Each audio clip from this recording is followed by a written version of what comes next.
Bonjour à tous, on commence ce tour de la presse sportive en Italie avec le début de la 12e journée de Serie A. Hier soir, la Lazio a encore perdu des points dans la course à l'Europe. Les Romains n'ont pu faire mieux qu'un match nul sur la pelouse de Benevento, un partout. Ciro Immobile a encore marqué pour les Laziale, mais cela ne suffit pas à les faire remonter au classement. Ils sont 8e. Ce match était aussi marqué par l'opposition sur les bancs entre les deux frères Inzaghi, Pippo côté Benevento et Simone à la Lazio. Pour le Corriere dello Sport, ils n'ont pas pu se départager. On en reste donc sur des accolades et une égalité entre les deux hommes pour le quotidien. On file en Espagne désormais avec hier un match avancé de la 19e journée de Liga entre le Real Madrid et Bilbao.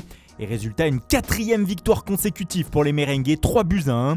Ce fut dur, mais le Real possède dans ses rangs un leader, un joueur unique comme les Crias, Karim Benzema. Le Français a encore frappé 2 fois hier pour offrir le succès à son équipe et faire revenir Madrid à hauteur de la Real Sociedad et de l'Atlético de Madrid en tête de la Liga.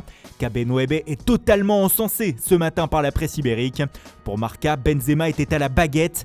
Après la rencontre, Zinedine Zidane en conférence de presse l'a désigné comme meilleur attaquant de l'histoire du football français. Rien que ça. En revanche, pour Bilbao, quelques regrets dans cette défaite. Des regrets d'avoir été trop puni pour Mundo Deportivo édition basque. Dès la 13e minute, l'Athletic s'est en effet retrouvé à 10 contre 11. Direction l'Angleterre maintenant avec hier le début de la 13e journée de Premier League. 2 matchs avaient lieu et ils ont accouché chacun d'une surprise. La première est venue de Wolverhampton qui a battu Chelsea 2-1 sur un but de Neto à la 95e minute. Pour The Times, nous avons assisté à l'agonie de la dernière seconde des Blues. Les hommes de Frank Lampard restent 5e et pourraient voir les leaders creuser l'écart. Dans l'autre rencontre, Manchester City a été accroché à domicile par West Bromwich Albion, pourtant relégable, un partout. Un point qui ne suffit pas aux Citizens, comme au coach de West Brom, Slaven Bilic, qui selon le média devrait être limogé aujourd'hui. Malgré ce nul, les Baggies restent ancrés à la 19e place avec seulement 7 points. Pour le Daily Telegraph, Manchester City a le blues et reste à 5 points de Tottenham le leader. En parlant des Spurs, gros choc à venir ce soir en Premier League. Tottenham, leader donc, se déplace chez son dauphin Liverpool afin de tenter de conserver la tête du championnat. Et avant cette rencontre, vous pouviez compter sur José Mourinho pour allumer la mèche et faire polémique. Hier en conférence de presse, le Portugais a balancé une punchline digne d'un rappeur comme l'illustre le Daily Star afin de critiquer les Reds qui se plaignent de subir plus que les autres la crise des blessures qui touche pas mal de clubs anglais. Pour Mourinho, comme le rapporte The Guardian, toutes les formations sont touchées par ce phénomène et pas que Liverpool. Pour lui, les champions d'Angleterre ne devraient pas se plaindre, seul Virgil van Dijk manque à l'appel. Le Portugais semble oublier les blessures de Joe Gomez, Joel Matip, James Milner, Thiago Alcantara ou encore Diogo Jota. Si on connaît Mourinho depuis de nombreuses années et sa spécialité à mettre la pression sur l'adversaire avant un choc, cela ne fait pas rire certains journaux. Le Daily Express écrit « José rajoute l'insulte à la blessure ».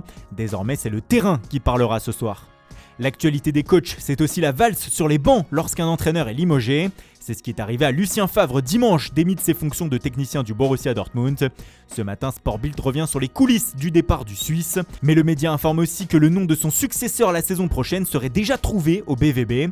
Il s'agirait de Marco Rose, l'actuel coach du Borussia Mönchengladbach.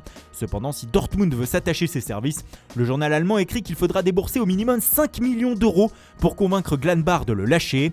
En ces temps de crise, chaque centime peut compter. Et on termine cette revue de presse en France où même si c'est Dimitri Payet qui fait la une de l'équipe ce matin, ce qui nous intéresse c'est l'actualité de Lille. Même si tout va bien sportivement pour le LOSC, ce n'est pas le calme plat en coulisses. Selon le journal, l'actuel président des Dogs, Gérard Lopez, pourrait être remplacé dans les prochaines heures. En effet, le fonds d'investissement et propriétaire du club, Elliott, pourrait changer de président et se tourner vers Olivier Létang, ancien patron du Stade Rennais. Sur le terrain, Lille joue ce soir à Dijon avant de recevoir le PSG dimanche. Le club parisien qui pourrait venir avec Neymar au stade Pierre-Mauroy. Oui, vous avez bien entendu, Neymar. On avait craint une grave blessure après sa sortie sur civière dimanche contre Lyon. Et bien finalement, il n'en est rien pour le Brésilien qui pourrait être disponible dès ce week-end selon le Parisien. Beaucoup de bruit et de pleurs pour rien finalement. Voilà, c'est tout pour aujourd'hui. Merci pour votre fidélité. Bonne journée à tous et rendez-vous dès demain matin pour une nouvelle revue de presse.